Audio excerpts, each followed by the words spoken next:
মালাকুল মউত, আমি প্রত্যেক মানুষের জন্য একজন করে মালাকুল মউত সৃষ্টি করেছি। জোরে বলি সুবহানাল্লাহ। আর সমস্ত মালাকুল মউতরা যার যখন ডিউটি তখন থেকে তার পূর্ব থেকেই সে প্রস্তুতি নিয়ে নিয়েছেন। জোরে বলি সুবহানাল্লাহ। এই জন্য প্রত্যেক মুহূর্তে আপনার আমার পিছনে মালাকুল মউত আছে না নাই?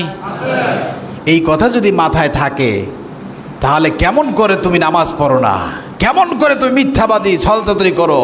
তুমি তো এই দুনিয়ার জমিনে থাকার জন্য আসো নাই, এক সেকেন্ডও তো তোমার কোনো গ্যারান্টি নাই, কিন্তু আশা ভরসা কত।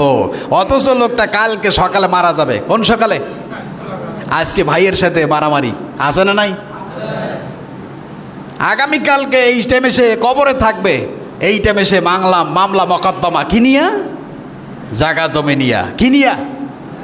কত সুন্দর কবি বলতেছেন, ইয়ামানাত চাঁদে রুজি নজদে মাস, ইয়ামানাত চাঁদে রুজি নজদে মাস, দর হাকিকত মালকে হর শাইখ দাস। ইয়ামানাত চাঁদে রুজি নজদে মাস, দর হাকিকত মালকে হর শাইখ দাস।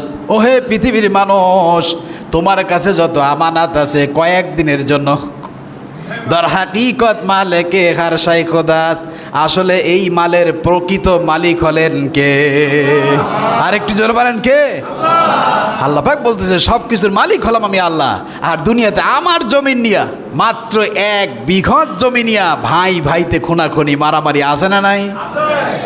ও বলে তুই আমার জায়গা দিয়ে হাঁটতে পারবি না। জায়গা কি তোর বাপের নাকি? হ্যাঁ। আর এক দল বলে, আর একজন বলে এই জায়গা দিয়ে গাড়ি চালাইতে হলে কি দিতে হইবে? হ্যাঁ, আছে না নাই? আর বলার ধরন সিস্টেম কি? আল্লাহু আকবার। মনে হচ্ছে যে সারা জীবনও কোনোদিন সে কবরে যাবে না। কথা বলেন ঠিক কি না? আবু জাহেলের কথা ছিল শক্ত, আবু জাহেলের কথা ছিল কি? শক্ত। আর আবু বকরের কথা ছিল নরম। এই জন্য জান্নাত নরম, জাহান্নাম গরম। জান্নাত নরম, জাহান্নাম